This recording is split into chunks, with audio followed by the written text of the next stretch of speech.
Corona মহামারী সহ বৈশ্বিক চ্যালেঞ্জ মোকাবেলায় জাতিসংঘকে বাস্তবসম্মত রোডম্যাপ প্রণয়নের আহ্বান প্রধানমন্ত্রী। ফিরতি টিকিটের দাবিতে প্রবাসীদের সড়ক অবরোধ, ফ্লাইট পরিচালনার অনুমতি পাচ্ছে সৌদি এয়ারলাইন্স। করোনায় মৃত্যু ৫,০০০ ছাড়ালো স্বাস্থ্যের ৪৫ কর্মকর্তা কর্মচারীদের অবৈধ সম্পদের অনুসন্ধানে দুদক।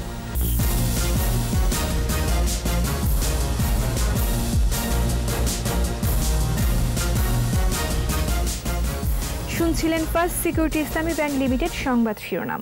আমন্ত্রণ জানাচ্ছি রাত ৯টার ২১ সংবাদে, সাথে আছি আমি আশা সাবেরা। দর্শক, ২১ টেলিভিশনের সংবাদ একই সাথে সরাসরি দেখতে পাবেন আমাদের ফেসবুক পেজ www.facebook.com/2124 অনলাইনে। খিদে যখন যেখানে, সাথে থাক বেলামে। করোনা মহামারী সহ বৈশ্বিক চ্যালেঞ্জ মোকাবেলায় জাতিসংঘকে বাস্তবসম্মত রোডম্যাপ প্রণয়নে সদস্য দেশগুলোর প্রতি আহ্বান জানিয়েছেন প্রধানমন্ত্রী শেখ হাসিনা। একই সঙ্গে ভূ রাজনৈতিক বিরোধ নিরসনের তাগিদ দেন তিনি। জাতিসংঘের ৭৫তম অধিবেশনে ভার্চুয়াল বক্তব্যে সংস্থাটিকে আরও শক্তিশালী অবস্থানে দেখতে চাওয়ার আশাবাদ জানান প্রধানমন্ত্রী। বিস্তারিত জানাচ্ছেন আকবর হোসেন সুমন। জাতিসংঘের ৭৫তম প্রতিষ্ঠা বার্ষিকী উপলক্ষে মঙ্গলবার বাংলাদেশ সময় ভোর ৪টার দিকে নিউ ইয়র্কে বিশ্ব স্বাস্থ্য সংস্থার সদর দফতরে উচ্চ পর্যায়ের সভায় বক্তব্য দেন বাংলাদেশের প্রধানমন্ত্রী Sheikh Hasina.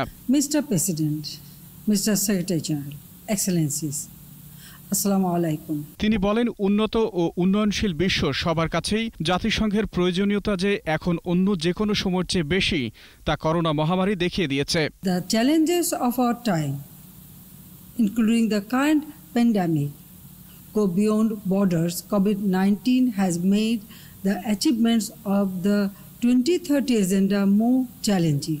The pandemic has shown that both developed and developing nations need the UN more than ever. It has shown us that multilateralism is the way forward. সে সময় ভূ রাজনৈতিক বিরোধ থেকে জাতিসংঘকে দুর্বল করার চেষ্টা মেনে না নেওয়ার আহ্বান জানান প্রধানমন্ত্রী। To take the UN on the right course towards its centenary and beyond, UN at 75 should provide a credible and practical roadmap for delivering on commitments and responding decisively to global challenges. We must not allow our geopolitical rivalries to weaken the UN. বিশ্ববাসীর কল্যাণ ও উন্নয়নে জাতিসংঘের সব কর্মীর অক্লান্ত পরিশ্রম ও আন্তরিকতার প্রশংসা করেন প্রধানমন্ত্রী। বিশ্ব শান্তি রক্ষায় বাংলাদেশের অবস্থানও তুলে ধরেন তিনি। We commend the UN Secretary General for keeping the flag of multilateralism high. I also pay tribute to all frontline UN staff and agencies for their tireless efforts and dedication. Bangladesh is being benefited from UN-led efforts for our development. Also, in our modest way, we are contributing to the UN in fulfilling its mandates. ২৬ September জাতিসংঘের সাধারণ পরিষদ অধিবেশনে ভাষণ দেবেন প্রধানমন্ত্রী Sheikh Hasina. Akbar Hossain Suman, ২১ television.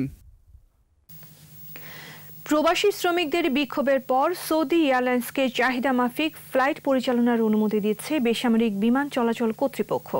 এর আগে টিকিটের দাবিতে হোটেল সোনারগাঁওয়ে সৌদি এয়ারলাইন্সের সামনে বিক্ষোভ করে প্রবাসী কর্মীরা। এক পর্যায়ে সড়কে নেমে আসতে ফার্মগেট শাহবাগ সড়কে সৃষ্টি হয় তীব্র যানজট। জসিম জুয়েলের সহায়তায় মাহমুদ হাসানের রিপোর্ট।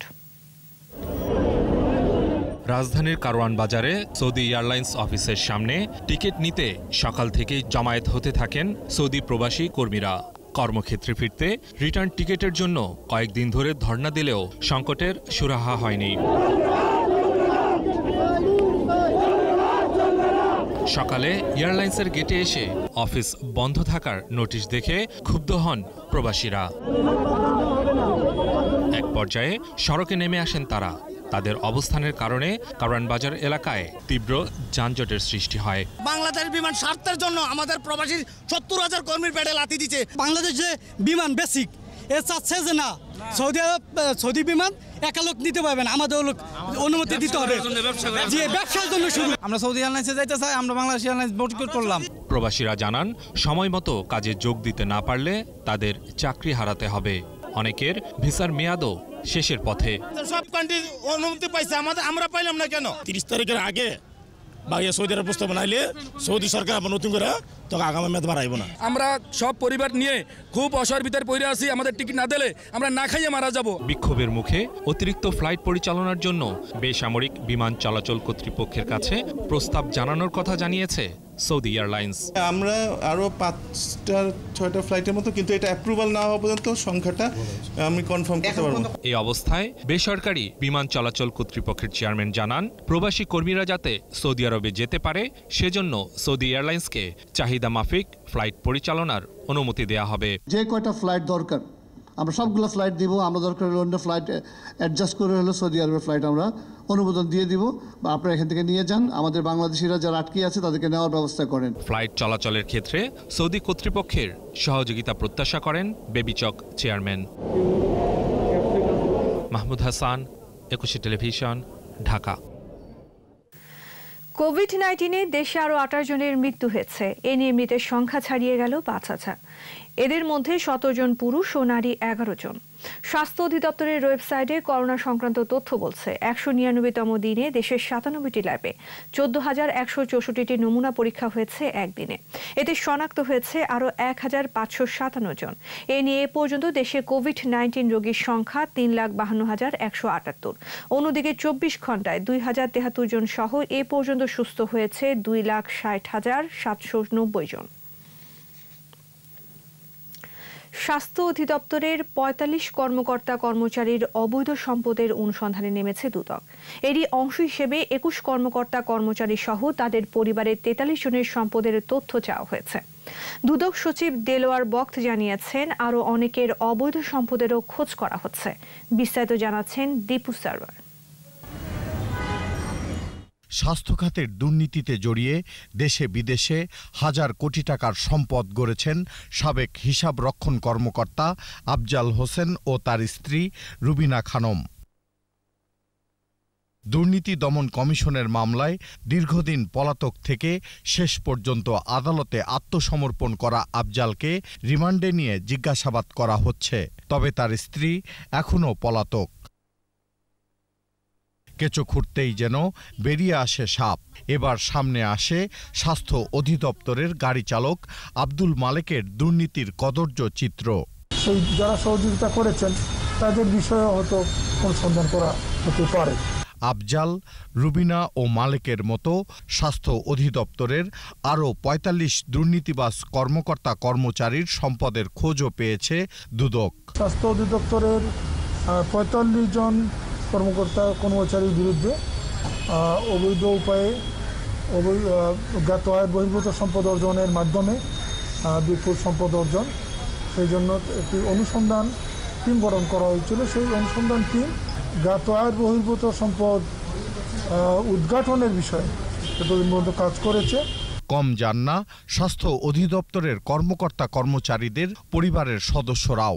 ইতিমধ্যে 21 জনকে সম্পদ বিবরণী নোটিশ জারি করা হয়েছে এবং এই 21 জনের সাথে তাদের স্ত্রী সহ বা অন্যরা সহ 43 জনকে মোট সম্পদ বিবরণী জারি করা হয়েছে।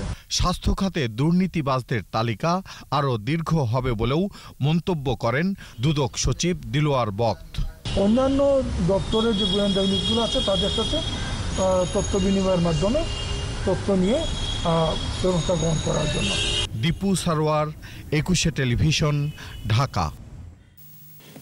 ঢাকা বিশ্ববিদ্যালয় কেন্দ্রীয় ছাত্র সংসদের সাবেক ভিপি নুরুল হক নূরের বিরুদ্ধে এবার এক তরুণীকে অপহরণ, ধর্ষণের সহযোগিতা ও ডিজিটাল নিরাপত্তা আইনে মামলা হয়েছে। সোমবার রাজধানীর কোতোয়ালি থানায় দায়ের হওয়া মামলায় নূর সহ মোট 6 জনকে আসামি করা হয়। মামলায় কোতোয়ালি থানার সদরঘাট হোটেল অ্যান্ড রেস্টুরেন্ট ঘটনার স্থান হিসেবে উল্লেখ করা হয়।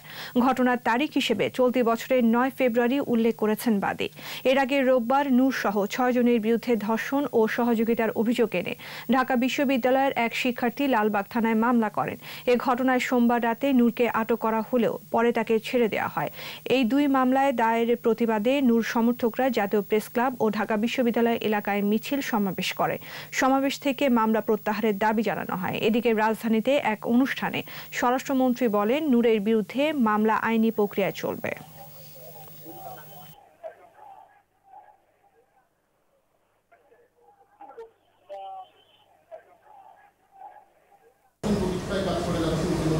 আমাদের সবই নলেজে রয়েছে, একটা মামলা হয়েছে, সেই মামলা এটা যেভাবে করা দরকার সেইগুলি পুলিশ অ্যাড্রেস করে। নারায়ণগঞ্জের মসজিদে বিস্ফোরণের ঘটনায় গ্রেফতার বিদ্যুৎ মিস্ত্রি মোবারক হোসেন আদালতে স্বীকারোক্তিমূলক জবানবন্দি দিয়েছেন।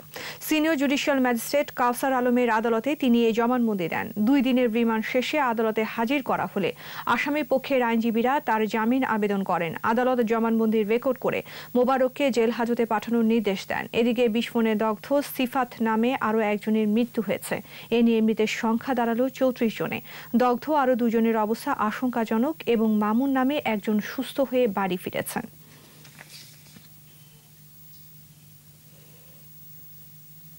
এবার সোশ্যাল ইসলামী ব্যাংক লিমিটেড বাণিজ্য সংবাদ।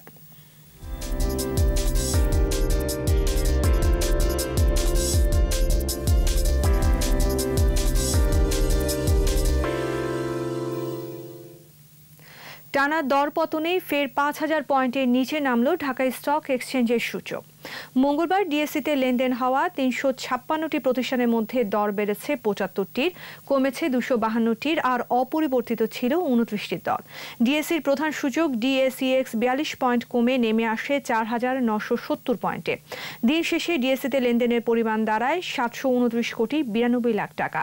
সূচক কমেছে সিএসসিতেও। সিএসসিতে লেনদেন হওয়া 281টি প্রতিষ্ঠানের মধ্যে দর বেড়েছে 53টির, কমেছে 200টির আর বদলায়নি 28টির দর।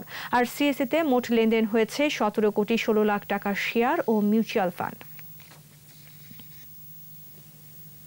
জানাবো খেলার খবর।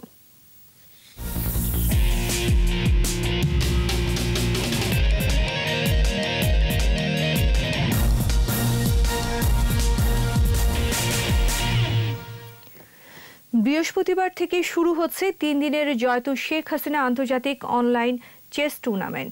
রাজধানীর একটি হোটেলের সংবাদ সম্মেলনে আয়োজকরা জানান, প্রধানমন্ত্রী শেখ হাসিনার 74তম জন্মদিন উপলক্ষে এই প্রতিযোগিতায় 15টি দেশের 74 জন প্রতিযোগী অংশ নেবে।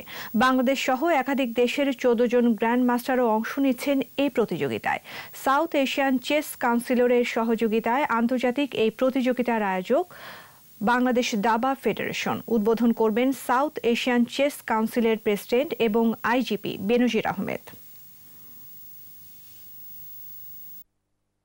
আমরা বিশ্বনাথ আনন্দের কথা, তাকে আনার জন্য যা যা করার দরকার আমরা কাজ শুরু করে দিয়েছি। আমরা কাসপারভের সাথেও আমরা কথা বলার চেষ্টা করছি। অর্থাৎ আমরা চাচ্ছি যে আসলে এই টুর্নামেন্টের মাধ্যমে বাংলাদেশের দাবাটা আরও একটু জেগে উঠুক। আর এরই সাথে শেষ করছি রাত 9টার 21 সংবাদ। যাবার আগে ফার্স্ট সিকিউরিটি ইসলামী ব্যাংক লিমিটেড সংবাদ শিরোনামগুলো আরও একবার। করোনা মহামারী সহ বৈশ্বিক চ্যালেঞ্জ মোকাবেলায় জাতিসংঘকে বাস্তবসম্মত রোডম্যাপ প্রণয়নের আহ্বান প্রধানমন্ত্রী। ফিরতি টিকিটের দাবিতে প্রবাসীদের সড়ক অবরোধ, ফ্লাইট পরিচালনার অনুমতি পাচ্ছে সৌদি এয়ারলাইন্স। করোনায় মৃত্যু 5000 ছাড়ালো স্বাস্থ্যের 45 কর্মকর্তা কর্মচারীর অবৈধ সম্পদের অনুসন্ধানে দুদক।